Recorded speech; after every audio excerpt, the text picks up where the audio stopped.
Assalamualaikum warahmatullahi wabarakatuh. Jadi kali ini penulis mau bahas soal antara yang 100% minyak goreng dengan yang 100% oli mesin.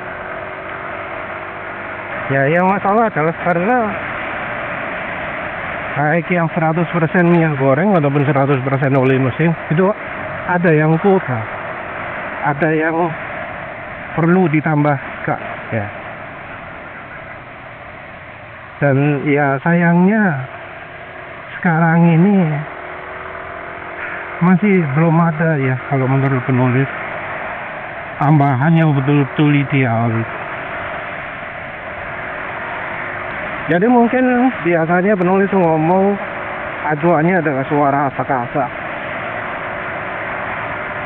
Yang masalah sih karena suara asak-asak itu sendiri banyak ya.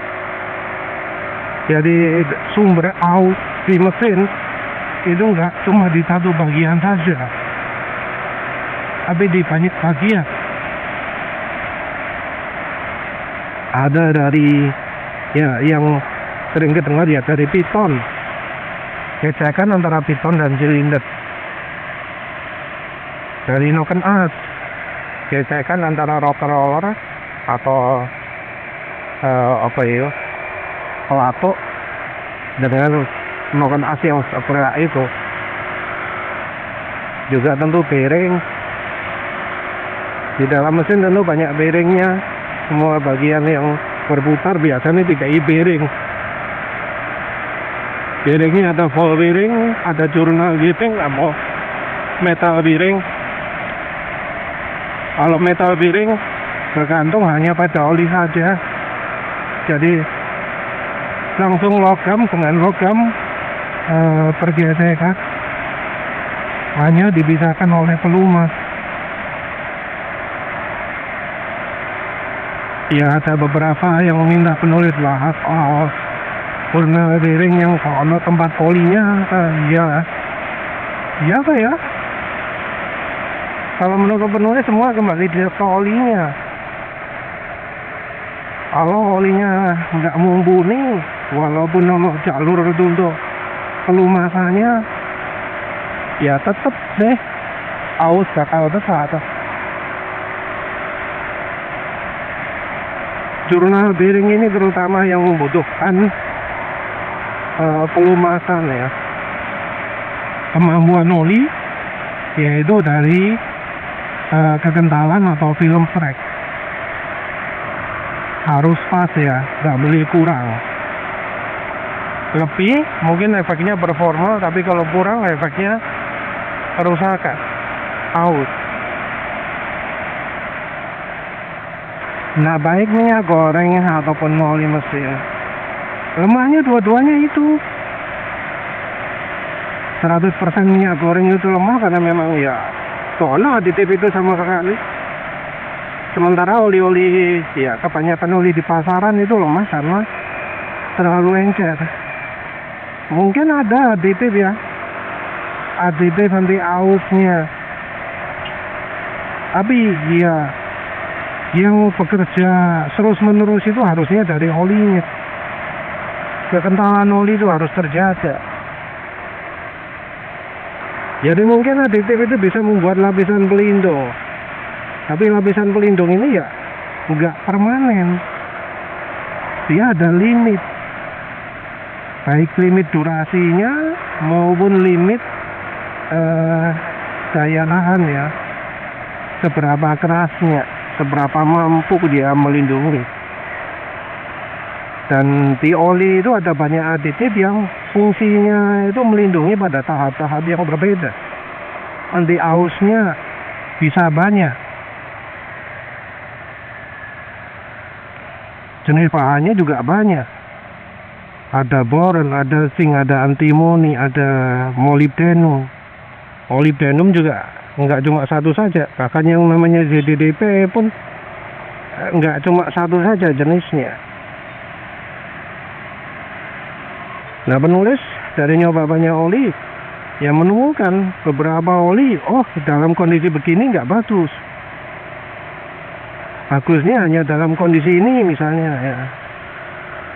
Oli yang baik tentu ya bisa lengkap dia dalam kondisi apapun. Anti hausnya bekerja, jadi suara mesin kondisi apapun halus terus. Tapi mayoritas oli-oli di pasaran itu nggak begitu.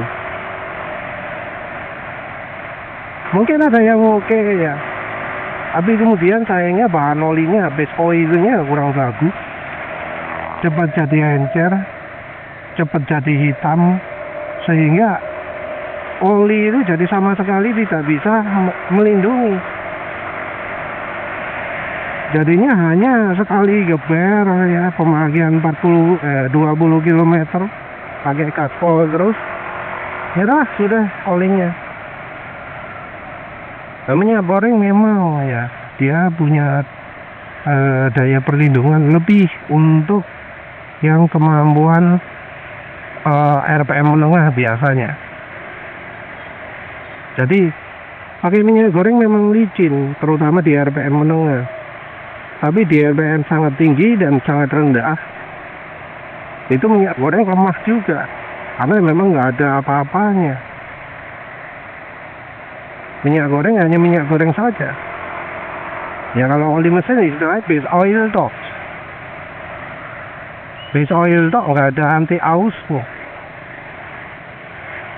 Kalau soal deterjen dispersan itu menurut penulis ya, kalau minyak goreng nggak terlalu banyak butuh ya, karena memang daya pelarutannya minyak goreng yang kuat. Fungsinya dispersan itu adalah membuat ya partikel-partikel yang biasanya mengendap itu jadi tidak mengendap. Karena daya larut minyak goreng tinggi, dispersan rasanya nggak begitu butuh. Kalau deterjen, ya itu tergantung dari keberadaan keraknya. Apakah olinya sudah menghasilkan kerak atau enggak? Memang idealnya ada deterjen juga, ya. Tapi ya dari banyak cerita-cerita juga, ya kan nggak terlalu lah ya minyak goreng itu. Yang penting ganti olinya nggak telat. Oke, pakai minyak goreng. Nggak telat itu bagaimana? Nggak telat itu artinya olinya nggak sampai gelap warnanya, olinya nggak sampai terlalu cair gitu ya. Mungkin memang ada yang beralasan bahwa 100% minyak goreng itu perlindungannya kurang karena minyak goreng nggak ada aditifnya. Tapi salah ketika orang ngomong bahwa ya oli mesin itu lebih baik, merek apapun disimpan dengan APIN misalnya katanya ya, itu salah gitu ya. Karena ya kebanyakan oli mesin perlindungannya juga kurang baik. Kebanyakan oli mesin sampai menghasilkan bunyi yang kasar itu adalah tanda bahwa oli mesinnya nggak bisa bekerja melindungi dari aus. Kalau oli mesinnya bekerja dengan baik, ya nggak akan ada sampai suara asak-asak, suara kasar, macam-macam. Tapi nyatanya ya kebanyakan oli itu menghasilkan seperti itu. Suara kasar, asak-asak, itu tanda olinya tidak bisa melindungi dengan baik. Dan ini nggak terjadi hanya pada oli murah saja, tapi juga harga menengah, harga mahal. Karena memang ya sekarang rata-rata kualitas oli itu turun, terutama dari base oil. Entah mengapa dari pabrikan sendiri lebih ngejar ke aditifnya, padahal ya base oil itu nggak kalah penting. Jadi ya bahkan untuk daerah macam di Eropa saja, oli itu pemakaiannya cuma maksimal 10.000, padahal kalau dulu bisa lama. Padahal itu ya standarnya Eropa, Amerika itu masih tinggi kan. Namanya base oil juga bukan bahan ecek-ecek.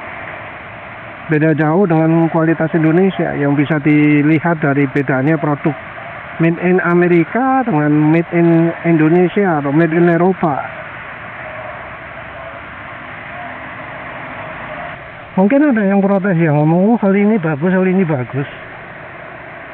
Tapi sering yang ngomong itu adalah orang yang satu, tidak pernah coba campur minyak goreng, atau dua, tidak pernah coba banyak oli.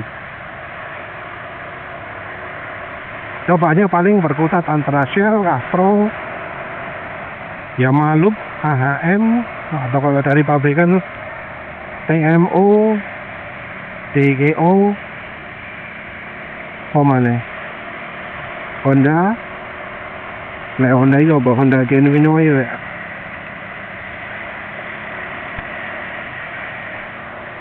Ya seringnya begitu. Atau misalnya Pastrol gitu ya. Andalannya Enduro karena Prima Speed tok. Atau ya Pastrolnya Pehno yang warna hijau. Mereka juga kadang nggak memperhatikan bahwa kualitas oli sekarang sudah beda dari masa lalu. Jadi penurunan kualitas oli nggak tahu. Nah kalau kualitas oli turun aja nggak tahu. Kalau betapa buruknya Prima Speed dan Enduro saja nggak tahu. Terus bilang minyak goreng itu jelek, bilang semua oli itu bagus. Ya kan jelas ya, itu artinya orangnya emang nggak punya pengalaman, nggak punya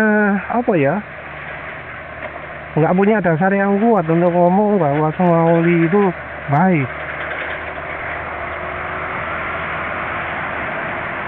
Mungkin ada yang ngomong, oh hanya mengandalkan feeling. Ya biarpun itu mengandalkan feeling, antara orang yang sudah pernah coba dengan yang belum pernah coba, masa bisa dibandingkan?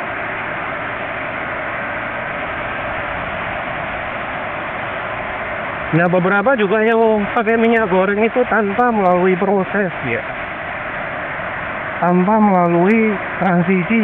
Misalnya pakai oli yang bagus dulu, pakai yang enggak 100% dulu. Ada nyobanya mulai dari AHM MPX atau Yamalub ya, yang olinya jelas-jelas sampah, nggak layak pakai, sangat merusak mesin, ke langsung minyak goreng. Jadi ketika ngomong, minyak goreng lebih baik dari oli mesin, karena dia nggak nyoba oli mesin yang baik. Ngomong minyak goreng itu sip karena dia memang nggak pernah nyoba. Kalau itu cuma 50% minyak goreng gitu ya, nggak pernah nyoba kalau gitu nggak full minyak goreng. Ya intinya kalau sudah coba banyak, tahu ya Bapak, ya oli mesin itu kebanyakan nggak sip, lemah sih bahan olinya. Campur minyak goreng itu bisa memperbaiki kemampuan olinya. Ya tentu ada batas, karena kalau terlalu banyak ya kadang nggak cocok juga. Beda merek minyak goreng juga beda hasilnya, seperti halnya kalau beda oli mesin beda hasilnya. Jadi ya kita itu jangan terlalu ngambil keputusan ini adalah ini gitu ya, tanpa coba dulu. Karena ya penulis pun sering ya ketipu orang. Ketipu itu maksudnya ya penulis sendiri percaya omongannya orang itu, terus begitu dicoba ternyata nggak bener. Jadi ya baiknya ngomong ada buktinya.